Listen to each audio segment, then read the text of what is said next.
I kid you not, Memories Foundation, what it is today, I wrote it down. Mind you, it wasn't even much of a thought. It was just kind of like the thoughts came to my head and was just like, okay, we're going to celebrate birthdays. Because I was listening to podcasts and the kids were saying, they're no longer kids, they're former foster youth.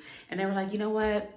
I was never celebrated. I didn't get to celebrate my birthday. I was going from home to home, and it was just the little things that were just being missed. And then as I'm learning about human trafficking, they're saying, well, a lot of times traffickers try and prey on youth in foster care because they're not getting love, because they're not being celebrated, and they want to do those things for them so that they can lure them in with this fake love, and then unfortunately they become a victim of trafficking.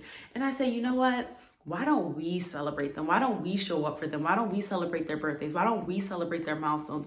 Hello everyone, welcome back to Brianna Thizard's Journey. If you are new to this channel, my name is Brianna Thizard, and this is where I just share my life journey. I post a new video every Sunday. So if you are watching this video, thank you so much for tuning in. If you know anyone who may be interested in this type of content, please share with them. So we're gonna get right into it. Today, I actually have my nonprofit shirt on, Memories Foundation. And so today I'm gonna talk about Memories Foundation as well as just my overall journey when it comes to working with youth in foster care in general, the type of change I'm looking to have in the foster care space, and how I even got here. So let's start with that, how I even got here. So if you have watched any of my other videos, I have one on my anti-trafficking journey, and I talk a little bit about how I got to where I am now when it comes to the whole foster care journey. But just to give you a little recap, when I was in college, I majored in computer science and I hated it. But I stuck with it because I was like, you know what, financially, I'm going to do well once I graduate. And this is probably the best path for me. So let me stick with it. Let me find something within technology that I like, and we'll just make it work. So during that time, there were many missing girls in DC, and I looked it up, and I've heard of kidnapping before, but I've never heard of human trafficking. So in that article, it was basically saying that many girls were missing and they believed that it was human trafficking. Again, never heard of it before, and just learned about this new thing called human trafficking. From there, it was just one of those things that as soon as I learned about it, I could not look away from it. And so I started doing research on human trafficking. I started to give technical presentations on campus on how to use technology to combat human trafficking. I gave non-technical presentations to students on campus, teaching them about human trafficking, how to prevent human trafficking, what it is. And then from there, just always did research, listen to podcasts, go to different seminars, and just kind of grew in that. But how did I even get to foster care? So in my research, I learned that many victims of human trafficking were once in foster care. And so I said, okay, you know what? I want to be in this fight against human trafficking. And if many victims of human trafficking were once in foster care, I want to work on serving these individuals. And so I kind of started all over the place with it. I was like, okay, I know I want to make a change. I don't know exactly what I want to do. So I had the idea of, you know what, why don't I, of course, while I'm doing my research, it just came upon me like, why don't I try and be a foster parent? Mind you, I was 21 at the time. I think I just graduated college, in student loan debt, started a new position, but not making a whole bunch of money, but doing pretty well. And I'm 21 thinking like, okay, let me create a budget. Because once I have something in my head, I'm like, I start writing it down. Like I have to go with it. And so I created a budget, and I was like, okay, so from my check, I'm going to pay my student loans. I'm going to make sure I have enough to live in an apartment. It has to be a 2-bedroom apartment because they were like, they need a room for themselves. So I was like, I have to live in a 2-bedroom apartment, and we're just going to make it work. And I was like, I looked at this budget and I said, based off of the income and the debt, and then, mind you, living in Maryland is 2-bedroom apartment. That is not cheap. So I was like, okay, girl, this is not gonna work. You cannot be a foster parent right now because you can't even afford to really have that space. And so I was like, okay, well, one day I'm gonna be a foster parent.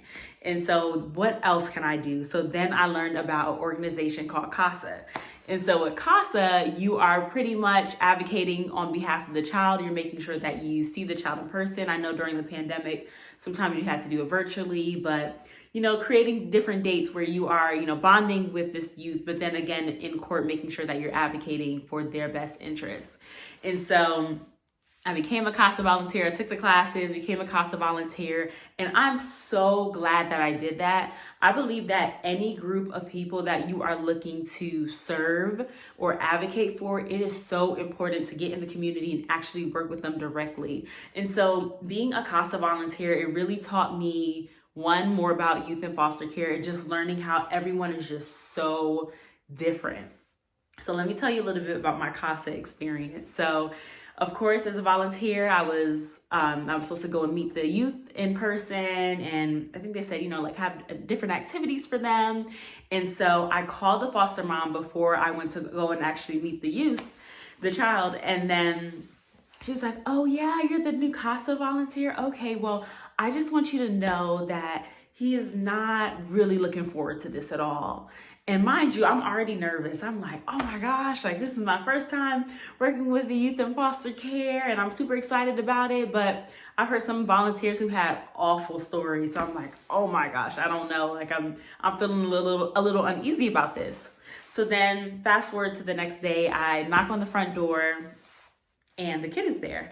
And mind you, he's not even a teenager yet, but I think he was about to be a teenager. And he opens the door and I'm like, oh my God, he's probably going to be so annoyed that I'm here. He opens the door. He's like, oh, hi, are you Brianna? I'm like, yeah, I'm Brianna. He's like, okay, well, thank you. Thanks for coming. Come in. I was like, oh, he has energy. So what the foster mom said versus what I actually experienced were two totally different things. When I tell you this kid was amazing, oh my goodness, amazing kid to work with. It just taught me so much about foster care, and it just made, it was just an overall great experience, and realizing that, hey, I'm a human. And of course, youth in foster care are humans, right? But I think it just humanized the experience. I know for me, I kind of wanted to, I was like, okay, what can I do to help? I just wanted to help. And he was like, you know what? The best thing that you can do for me is to just ask me regular questions. And I was like, well, what does that mean? He was like, I don't want you to ask questions about how do I feel about my situation. I don't want you to ask me about how my biological family is doing. I just want you to ask me about me and my interests. I like YouTube. I like Marvel. I like technology. I like different things. I want you to ask about me. And so I think that really set the tone, and really understanding that every child is going to be different. Every youth has their own needs. And just really learning more about him, and just overall just learning about foster care in general. And so I think working with him really taught me a lot. Just again, everybody is so different. Everyone has different needs. But at the end of the day, everyone is human, and they want to be seen and they want to be heard. And so that was super important for me to learn that. And so that I'm in my journey, right? So in school, learning about human trafficking, then learning that many victims of trafficking were once in foster care, then saying, okay, one day I'm gonna be a foster parent, and then didn't have the money for that, of course, and then wanted to be a CASA volunteer. So still in this process of, I want to do a lot for youth in care. And it's just crazy, because it's crazy how you can just have a regular life and you're just going about your life, and then you learn about something and your whole life changes. Or maybe you read something, or maybe you meet someone who just brings this bright idea to your life, and you're just like, wow, I didn't even know that this was a thing. And so I really say that it's a calling, that me working with youth in care and serving foster youth is a calling. And so I would say once I finished with CASA, I was no longer working with CASA. And my next thing was, this is during the pandemic now. So I'm sitting down watching Girlfriends, and I always have like a notepad and a pen near me. And so I just pick up the notepad and pen, and I literally write down, I kid you not, Memories Foundation, what it is today, I wrote it down. Mind you, it wasn't even much of a thought. It was just kind of like the thoughts came to my head, and was just like, okay, we're going to celebrate birthdays. Because I was listening to podcasts, and the kids were saying, they're no longer kids, they're former foster youth. And they were like, you know what? I was never celebrated. I didn't get to celebrate my birthday. I was going from home to home, and it was just the little things that were just being missed. And then as I'm learning about human trafficking, they're saying, well, a lot of times traffickers try and prey on youth in foster care because they're not getting love, because they're not being celebrated, and they want to do those things for them so that they can lure them in with this fake love, and then unfortunately they become a victim of trafficking. And I say, you know what? Why don't we celebrate them? Why don't we show up for them? Why don't we celebrate their birthdays? Why don't we celebrate their milestones? Why don't we allow them to feel seen and celebrated? And so that's how Memories Foundation came about. But I kid you not, it was almost as if God was like, all right, here, I need you to do a thing. And it just was like, here it is. And so it's so crazy to see that something that was brought into my mind, written on paper, and then now has been executed. It's so crazy. But I'm just so thankful for this calling. I'm so thankful for this work. It is the most fulfilling work that I have ever done in my life. I'm just so thankful for how far I've come.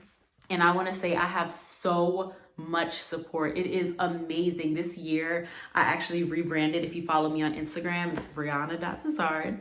But I rebranded my social media to focus more so on my journey of rebuilding Memories Foundation. And I don't have many followers, but it's so crazy to see how there's so many people who have reached out like, hey, can I volunteer? I want to deliver birthday packages to youth in foster care.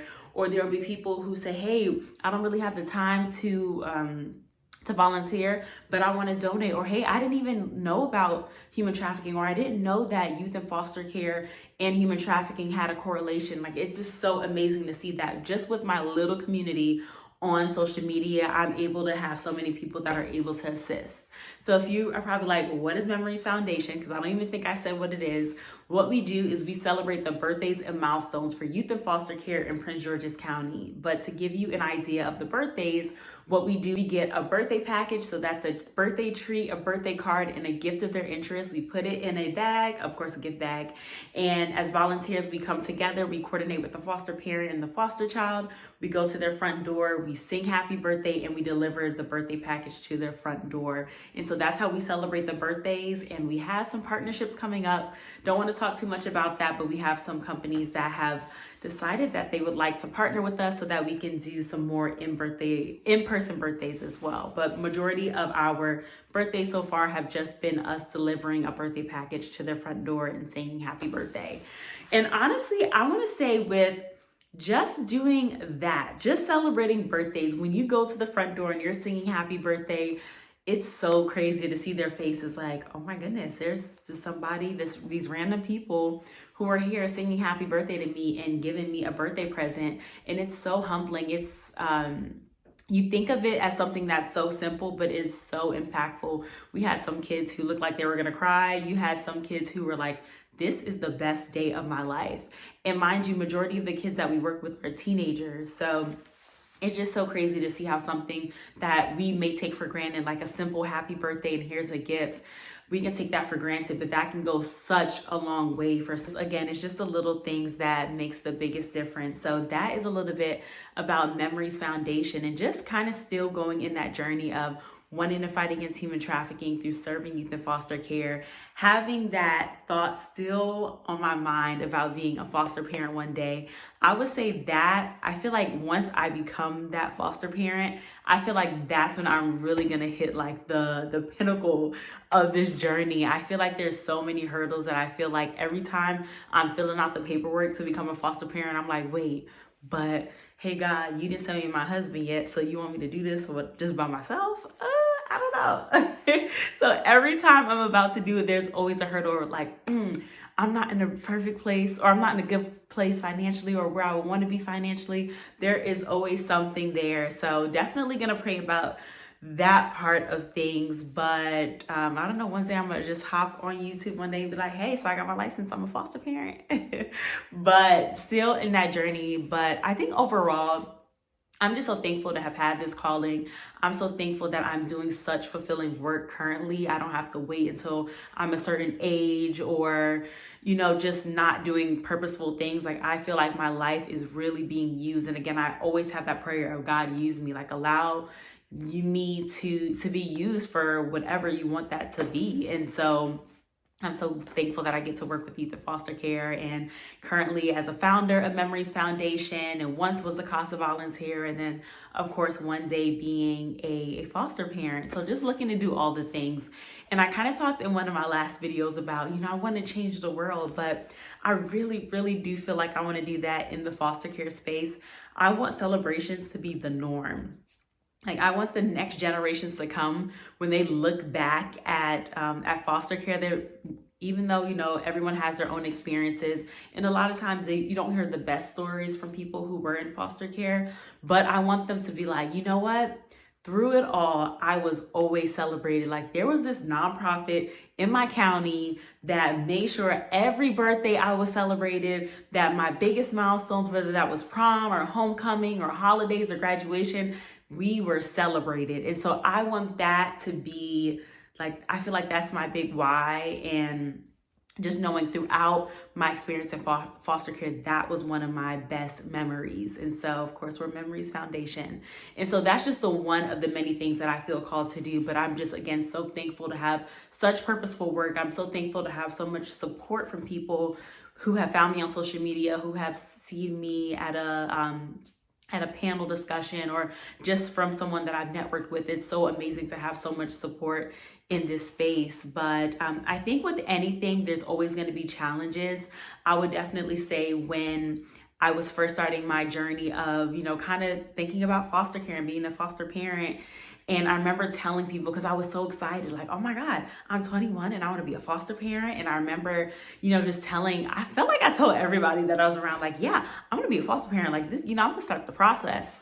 And I think with anything that's put on your heart, is very important to, pray on it. And it's very important. I don't want to say keep it to yourself, but I feel like a lot of times when I did say what I wanted to do in foster care, people would be like, oh, those kids, you want to work with kids? Like, I don't know why you want to do that. And there's a lot of negativity, which I was really, really surprised about, because I thought it was something that was such a good thing, such a positive thing, that you can just focus on having your own biological children, but you decided that, there are children who need a safe space to be in a healthy environment, and you want to provide that. And so it was really interesting in the beginning to hear a lot of responses. But again, when something's placed on your heart, sometimes it's good to just, get your confidence with it. Because again, one of my videos about validation, being in that foster care space, I definitely had some family and friends who were like, yeah, like, I'm excited for you on your journey whenever that is. And then there was others that were like, this is just a phase. I hope you get married,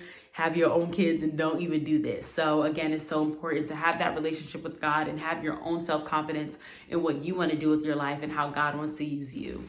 And so that's just a little bit about my journey in being a foster parent, just my overall journey in foster care. Of course, we are building the nonprofit Memories Foundation. We're based in Prince George's County, and my goal is to one day be in all 50 states in the USA.